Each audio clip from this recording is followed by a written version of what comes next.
Hi everyone, myself Dr. RACHANA, Associate Professor in the Department of ENT at Reddy Medical College for Women in Hyderabad. In today's learning session, I shall enlighten you all about adenoid hypertrophy and its clinical features. The objectives of this learning session are the learner should be able to enlist the adenoid phases features, enumerate the clinical features of adenoid hypertrophy, describe the management of adenoid hypertrophy, and at the end, the learner should be able to interpret the diagnosis from the history and examination. So, let's first talk about little bit anatomy of the adenoid. What is adenoid basically? Adenoid is a lymphoid tissue. It is present at birth.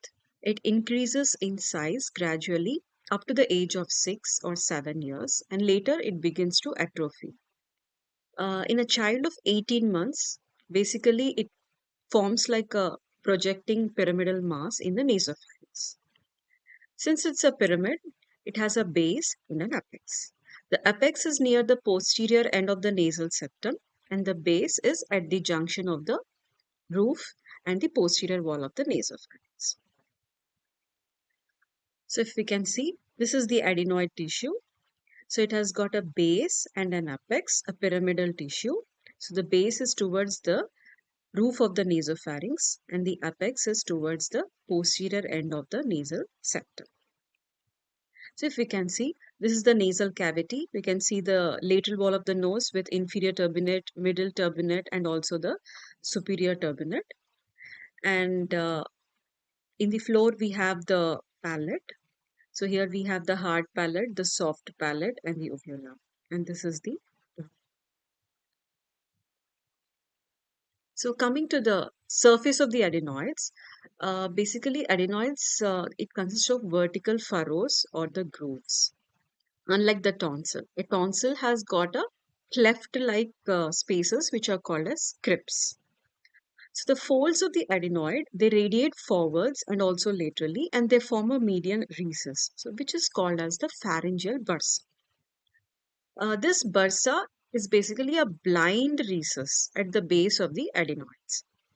The epithelial lining of the adenoids is that of the similar to that of the nasopharynx, that is pseudostratified ciliated columnar epithelium.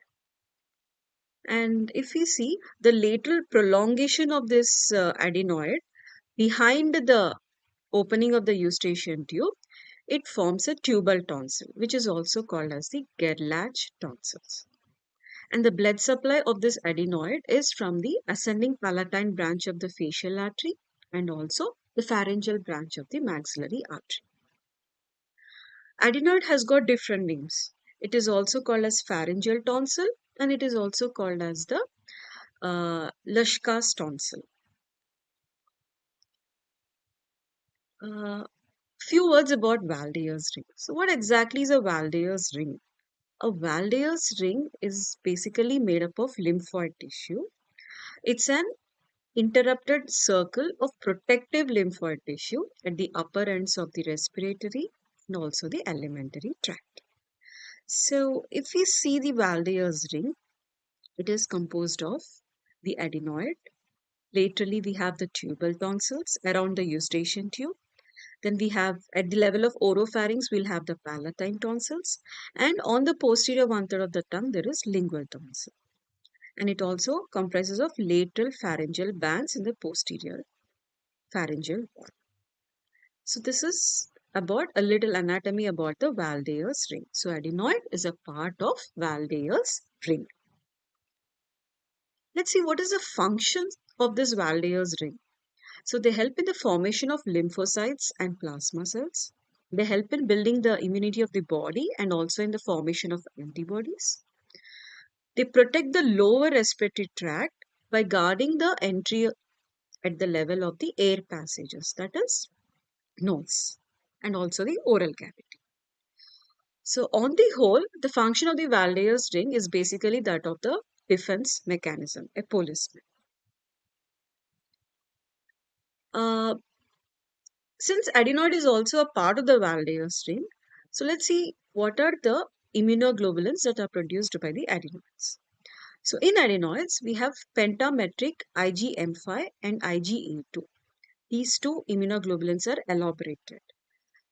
They have chains, so it is actively secreted through the epithelial cells into the pharynx, thereby giving the local immunity. Whereas during the infections, there is a passive leakage of secretion of IgE immunoglobulin. So thereby, definitely adenoids have a key role to play in the immunity development.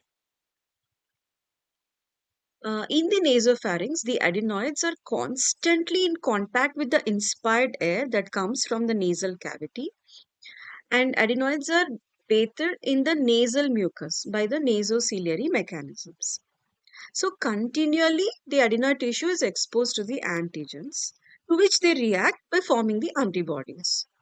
So, this activity of antigen antibody complex formations, inflammatory cells mediation, this activity will cause the hypertrophy of the adenoids. So let's see differences between adenoid and tonsil. As already told earlier, adenoid is lined by ciliated, pseudostratified ciliated columnar epithelium, whereas tonsil, this is lined by a non-keratinized squamous epithelium. Adenoid does not have a capsule, whereas a tonsil, it has got a capsule. Adenoid has got vertical furrows and grooves, whereas a tonsil has got tips. The peak growth of adenoid is at around 6 years, whereas it is at around 8 years for a tonsil. And almost adenoids disappear by the age of 20 years, and partial regression of the tonsils is seen at the age of 18 years. So let's see the clinical aspects of adenoid hypertrophy. So adenoiditis is the term that is given for the inflammation of the adenoid. It could be acute or it could be a chronic case. So what is the cause for this inflammation of the adenoid? Basically, it is the recurrent upper respiratory tract infections in children, which is the commonest cause for adenoid inflammation.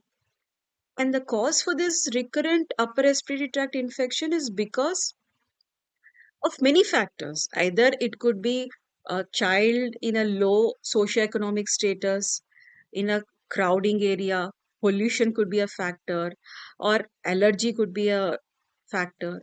And also, definitely, hereditary has a role to play to some extent. And as already mentioned, it's the crowding and the pollution. What if there is adenoid hypertrophy in adults? So the first thing that should raise suspicion is that of lymphoma.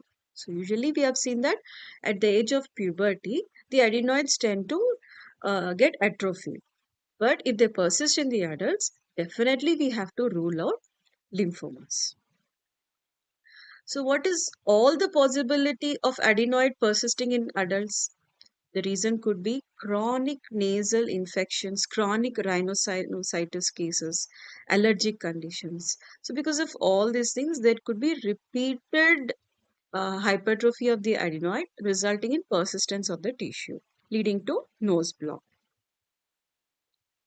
So, what are the microorganisms that are responsible for infection in adenoids? So, commonest being Haemophilus influenzae, Group A beta hemolytic streptococcus, staphylococcus, moraxella catarrhalis, and also streptococcus pneumoniae. Now, let's see the clinical features of adenoid. Now, since adenoid is present in the nasopharynx and when it is hypertrophied, so definitely there is nasal obstruction. When there is nasal block, definitely the child tends to take breathing through mouth. So there is mouth breathing. When there is mouth breathing, the entry of the air into the oral cavity will make the uvula just oscillate like a pendulum. This will produce a sound which results in snoring. Next feature is nasal discharge. So they'll be having recurrent upper respiratory tract infection. So they'll be having rhinorrhea from the nose, and also that goes back into the throat. leading to post-nasal discharge. So when the nose is blocked, and suppose if they are having any hypertrophy of the tonsils as well. So there is an entity called OSA, obstructive sleep apnea, where the child can experience apneic spells when they sleep. So definitely adenoid hypertrophy is has to be ruled out in cases of OSA. Because the nose is blocked, that nasal tang is also lost. So the hyponasal speech, which is given the term called rhinolalia clausa. So whenever the child is talking, it appears as if the nasal speech is lost. So they will be having that hyponasal speech. So definitely the blockage of nose will result in dryness of the nasal secretions. So when there is dryness, there will be crust formation. These crust formation will lead to irritation of the nose and the child tends to prick the nose, which results in epistaxis. Now, adenoid being located in the nasopharynx, on either side of the nasopharynx, we have the eustachian tube openings. So definitely adenoid hypertrophy will lead to a tubal occlusion. When the tubal occlusion is there, it can either lead to otitis media or fluid accumulation in the middle ear, which is called otitis media with effusion. This leads to ear block and also conductive hearing loss. Coming to the throat, so descending infections from the nasopharynx towards the throat, the patient experiences the pharyngitis and they'll be having recurrent throat pains, sore throat kind of feeling. So enlargement of the tonsils resulting in difficulty in swallowing. Overall, if you see, the child will be dull and also they can experience nocturnal enuresis and night terrors. Now let's see what are the signs of adenoid hypertrophy. So on examination of the nose, we will definitely find the nasal discharge. When we go for a cold spatula test, there will be less fogging. So it is airways decreased on both the sides. The nasal mucosa will be congested and edematous. And when we do posterior endoscopy, we can see the enlarged adenoid. And on examination of the ears, if it is in the first stage of tubal block, definitely the tympanic membrane looks retracted because of the negative intratympanic pressures. But once there is fluid accumulation or exudation stage, there will be bulging of the tympanic membrane, because of which there is conductive hearing loss. Coming to the throat, so you'll be having a granular pharyngitis. So a posterior pharyngeal wall lymphoid hyperplasia will be visible. Tonsils also may be hypertrophy. And then on examination of the neck, we'll find the upper deep cervical lymph nodes and the posterior lymph nodes are enlarged. So coming to the pictorial description, so if you can see the first picture where we can see the adenoid hypertrophy, because of which the air that is entering the nose is unable to reach down because there's a block of the nose. At the same time, the eustachian tube is also blocked. Okay. Whereas in this picture, we can see there is no adenoid tissue. Because of this, there is no block in the airway path.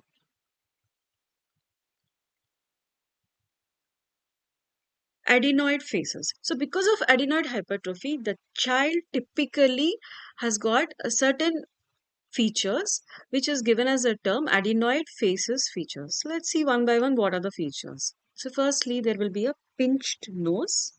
There will be definitely mouth breathing because of nose block. So when there is mouth breathing, there can be a possibility of dribbling of saliva, flat nasal arch, a malar hypoplasia, loss of nasolabial folds, a dull looking elongated face, and crowded teeth, short protruding upper lip, and high arched palate. Definitely, there is a possibility of eustachian tube block. They can experience deafness.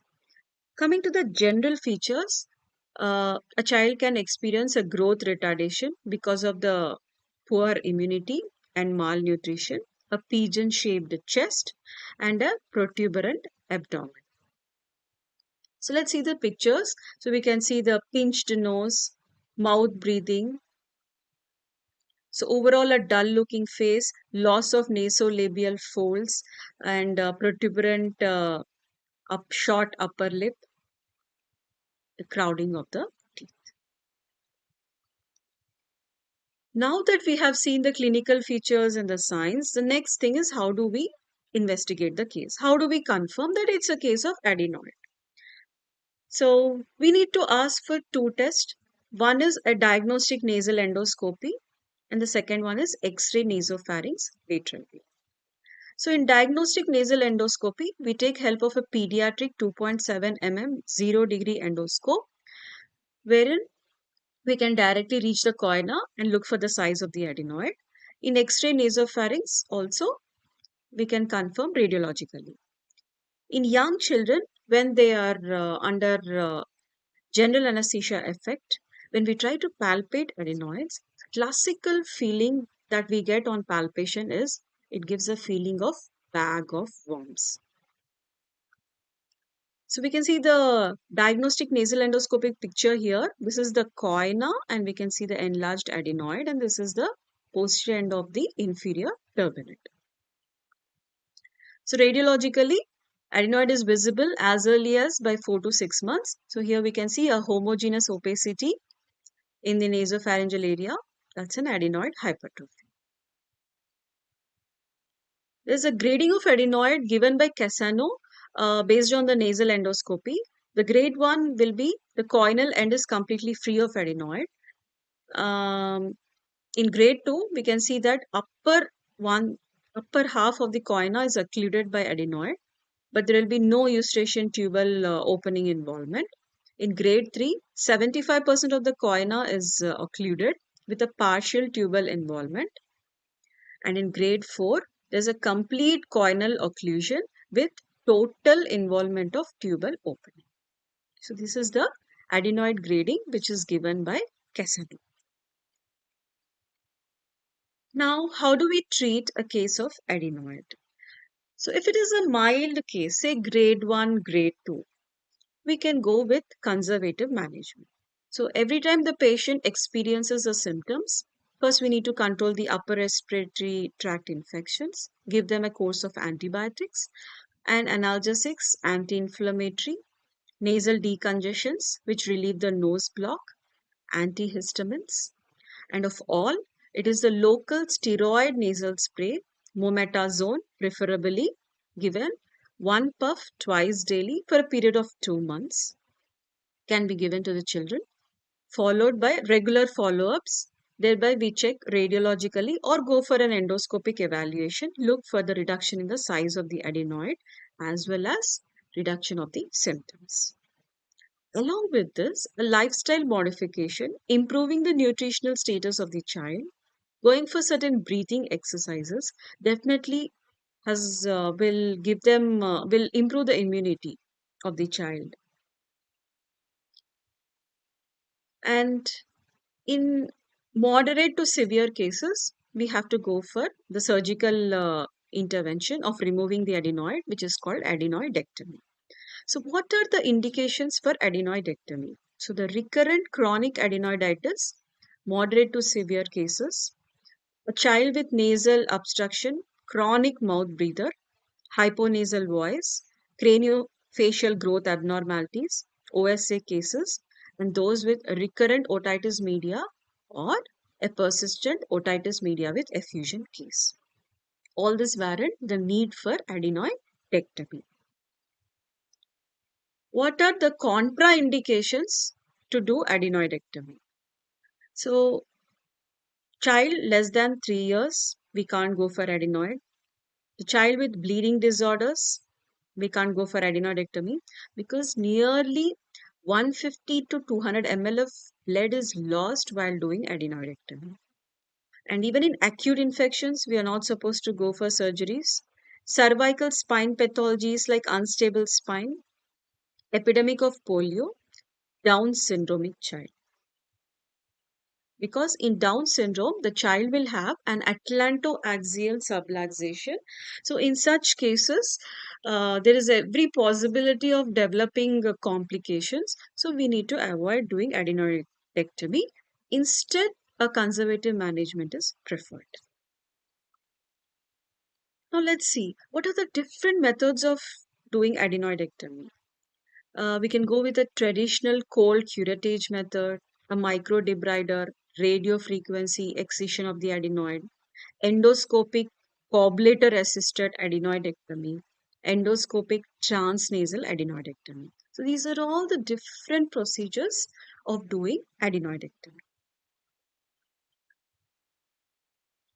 Now let's see the curettage method, the traditional method. This method of removing the adenoid is basically a blind method that is done under general anesthesia. Usually it is done along with tonsillectomy. Here the patient will be in rose position, wherein the neck is hyperextended and a shoulder bag is placed beneath the shoulders for a hyperextension. Now, in this position, we even do the tonsillectomy. The surgeon will be standing behind the head of the patient. Firstly, we introduce the Boyle Davies mouth gag, and then we need to pack the throat, thereby preventing the aspiration of the secretions. Then we have to insert a feeding tube through the nasal cavity and bring it out from the oral cavity. The purpose of doing this step is to elevate the palate. After that, one has to palpate the nasopharynx, confirm the presence of adenoid first and also the size of the adenoid. Then we take an instrument which is called St. Clair Thompson adenoid curette and just hold it like a dagger, and a sweeping motion is what is needed to remove the adenoid. After excising the adenoid, we have to keep the adenoid, which is a must, and look for the bleeding. Coming to the complications following the adenoidectomy. So, like all the procedures, it is the hemorrhage, the most common. The surrounding areas have all the possibility to get traumatized. Either there can be injury to the eustachian tube or the posterior pharyngeal wall or the cervical spine. And if there is a condition where there is hypernasality of the speech, which is called rhinolalia aperta, which is opposite to rhinolalia clausum, regurgitation of the food, and subluxation of atlantoaxial joint. We need to confirm when we are going with the traditional curettage method. So we take help of the mirror, and with the help of the mirror, we can localize the presence of adenoid and also the size of the adenoids. This is what it appears in the mirror. So, as said, the adenoid St. Clair Thompson adenoid curette, we have to just hold it like a dagger, a sweeping motion, the direction being like this. Thereby, we curette the adenoid tissue. And then we have to pack with a ribbon gauze. This is a specimen of the adenoid tissue that has been excised. Now, this is a small video clip which is showing endoscopic assisted cobblator adenoidectomy. The anatomical features being this is the soft palate, uvula, anterior pillar, posterior pillar, and these are the tonsils. This is the posterior pharyngeal wall.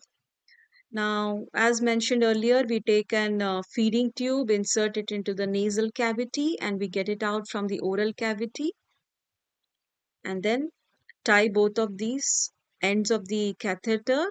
Thereby, we elevate the palate. We can see the adenoid bed. Okay. And the next step would be under vision with the help of a 2.7 and 2.7 mm endoscope. We take a cobblator band, and under vision in this procedure, we are trying to ablate the adenoid tissue. So we can see how it is coagulating the tissue with very minimal bleeding. which is quite opposite to that of the traditional curettage where the bleeding is quite severe.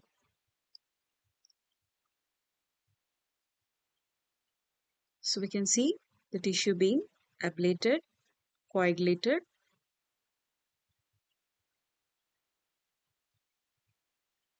Yes. So this is the adenoid bed that has been cauterized, the eustachian tube, the coinal end, and this is the Passavant's ridge.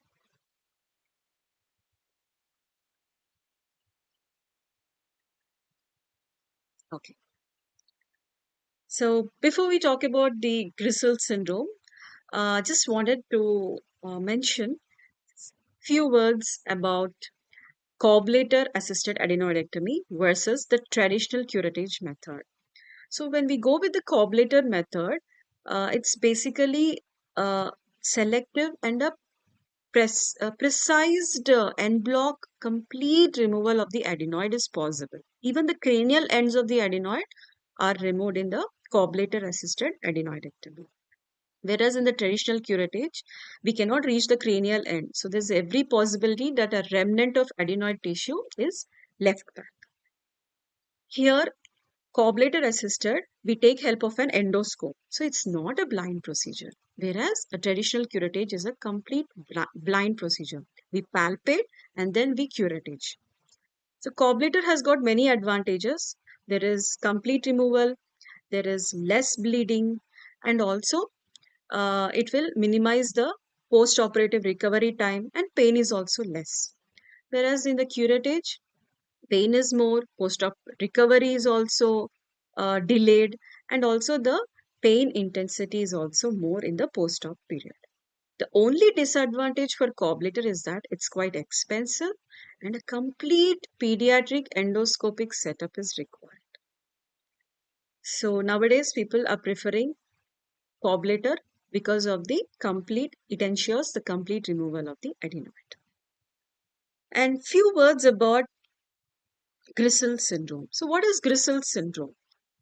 So in Grisel syndrome, following adenoidectomy, this is a complication of adenoidectomy. Post adenoidectomy, there is atlantoaxial subluxations due to inadvertent exposure of the anterior ligament of the spine during curettage. So mostly it is following the traditional curettage method. There can be exposure of the anterior ligament of the spine and due to atlantoaxial subluxation. So here the patient experiences. So if a pediatric patient after adenoidectomy, if they are experiencing severe torticollis, so definitely Grisel syndrome should be kept in mind. So immediately it has to be corrected by internal fixation and neurologist opinion should be sought. So as I mentioned, a painful torticollis, early treatment is important. C1, C2, C3 fixations. So this ends the adenoid hypertrophy session. So we'll just end it with summarizing some key points. So adenoid is a part of Valdeir's ring. It's a lymphoid tissue. It has got a role to play in the immunity development. We have to identify the clinical features of adenoid. Basically, it is the mouth breathing, snoring, recurrent episodes of cold in the child, because of which they are not able to concentrate in their daily activities, not able to concentrate in studies. So overall, there's going to be a growth retardation, possibility of night nocturnal enuresis and night terrors in the child. We have a typical adenoid faces, which we have to identify, mainly the crowding of the teeth, the dull, elongated face, the pinched nose, nasolabial folds being lost, and a flat malar hypoplasia. So these are few adenoid faces features which we have to identify on examination. And definitely, adenoid is different from tonsil, though both are lymphoid tissues, but there is difference between both of them. Their epithelial lining is different. There is no capsule in adenoid, and adenoid uh, tends to regress at the time of puberty. The treatment for adenoid, it depends upon the size of the adenoids. First, we need to uh, grade the size radiologically or using an endoscopy grading that is given by Casano. Uh, Initially, we can go with a conservative management, giving a steroid spray and other symptomatic treatment. Have a regular follow up. If the patient is having persistence of symptom and there is no reduction in the size of adenoid, definitely we can go for surgical intervention. So surgically, we have got traditional curettage method, and nowadays we are preferring cobblator because it ensures the complete removal with less complications, less bleeding, and also less pain intensity in the post-operative period. Thank you.